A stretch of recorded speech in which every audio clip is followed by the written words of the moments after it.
Hello folks, and welcome to this lesson on free radical substitution reactions. By the end of this lesson, you should be able to explain the substitution reactions of alkanes with halogens in terms of the free radical mechanism. This is going to be the first in a series of organic chemistry reactions, and I want to warn you that the challenge is going to be around remembering everything. Each individual reaction isn't super complicated, but remembering which reagents and what substances go with which, that's going to be the real challenging part. And it even gets more challenging because sometimes you're going to be given, here's your starting point, here's what you need to end up with, what are the reactions that you need to use to get to this end molecule. And so remembering, okay, to get from here to here, I need to use this reaction and then this reaction, and I have to do it in that order because otherwise things won't happen. And that's going to be the challenge of putting all the organic chemistry reactions together. So, as a piece of advice, make a cheat sheet for yourself that summarizes everything. And that will probably help get you started in keeping everything on track. One of the sort of classes of organic reactions that you're going to be looking at are substitution reactions. Now, substitution reactions are basically you take a part of a chemical and you switch it with something else. Now, this being said, there are a lot of things that you can switch out for different things, and the ways that you end up doing these can also be different as well. In this particular lesson, we're going to be focusing on a way to switch a hydrogen with a halogen in an alkane. Before we get to the mechanism side of this reaction, let's talk about the free radical side. A radical is a particle that has an unpaired electron somewhere. So if you remember the good old days of drawing Lewis diagrams for individual elements, if you take your chlorine, you know it has its 7 valence electrons. This is technically a radical. It has this electron that is unpaired. A radical doesn't have to be a single atom that has an unpaired electron, though. It can be an entire molecule where one atom in that molecule has an unpaired electron. You haven't really heard about radicals all that much in your chemistry education so far because they're very reactive and they don't really stay around for long. So it's lessons like this where we're talking about a mechanism where there are several different reactions actually happening for an overall reaction where you might see some radicals start to happen, or start to appear rather. Another reason you haven't really seen radicals much is that you need a bunch of energy to make one, so reactions that involve radicals are not going to be that common either. So, how do you make a radical? Well, in the case of this particular type of reaction, you're actually going to take some sunlight and break apart a molecule. Now, when you do break up this molecule, there are two ways that you can break it up. You can break it up homeolytically, or you can break it up heterolytically. For free radical substitution, we are going to be looking at halogens, so let's take a look at what that looks like with a halogen.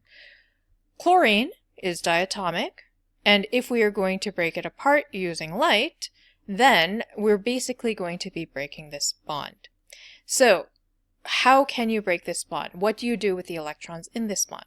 Well, you can make it so that one electron from the bond goes to each of the chlorines.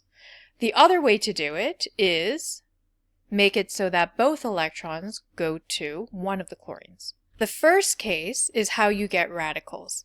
You get that unpaired electron because one from this pair is going to each of these. And so you have two of them.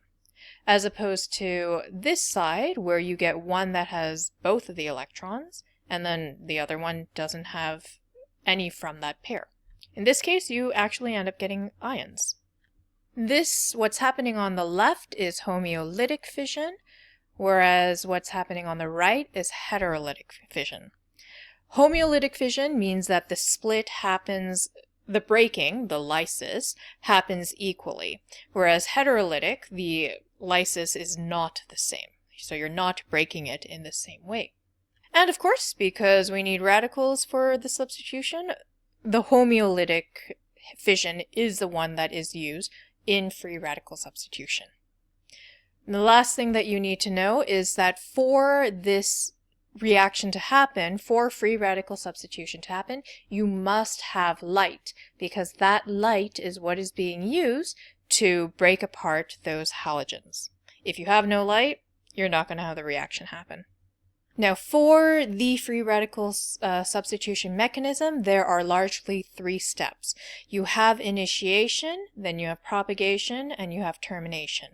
When you're being asked to show the mechanism or list the mechanism, you are going to be expected to show the 3 steps, and then you will also be expected to show what the overall reaction is going to be. I'm going to go through each of these steps. The first step is going to be initiation. You're going to use UV light to provide energy to break the bond homolytically.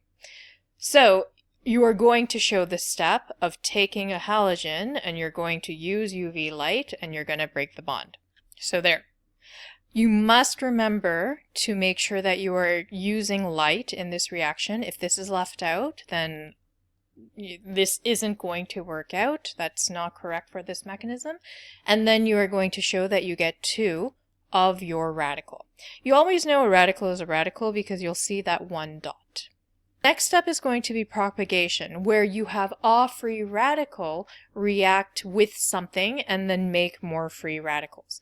So the thing about these radicals is that when it reacts with something else, if it's a regular molecule that you would typically see, you have an odd number of electrons. So if you have a regular molecule and a radical, you're going to end up with another radical in some way or another. Now, the thing is that when it comes to this propagation, there are so many choices to go with. And so because of this, your final product is not necessarily going to be very specific. And so free radical substitution is not a good mechanism to use if you have a specific molecule in mind. So if you're asked to come with a mechanism for how to make a specific molecule, you're not going to be using free radical substitution. So as an example, if you were going to take ethane and then you have this chlorine radical sort of hanging around, what will happen is that the chlorine will actually break one of the bonds between carbon and hydrogen. It's going to take the hydrogen, and then it'll leave the rest of that ethane as a radical. So if you want to sort of see how this works out in terms of the electrons, you have one of those hydrogens on one of the carbons. It breaks the bond. One of the electrons goes into this new bond between chlorine and hydrogen, and so you get your hydrogen chloride. The other electron stays with the carbon, and that's how you get that radical. You start with a radical, get another radical. So again, this is not going to be very good in an industrial setting where you want a specific molecule, because what's stopping this particular radical from going to another ethane and then making another radical? There really isn't. So it's not very specific, not going to be very useful. Now, for the purposes of an evaluation where you're going to be tested on how to draw this mechanism, you are going to be expected to draw more than one step of propagation, just to show that you know that this will happen in many different ways. Easy way to go about this is take the radical that you just made and have it react with a chlorine molecule. And hey, you got one of those ethanes and you actually switched out one of those hydrogens with a halogen. Substitution. Now the fun will come to an end with the termination step, because your free radicals aren't going to last forever.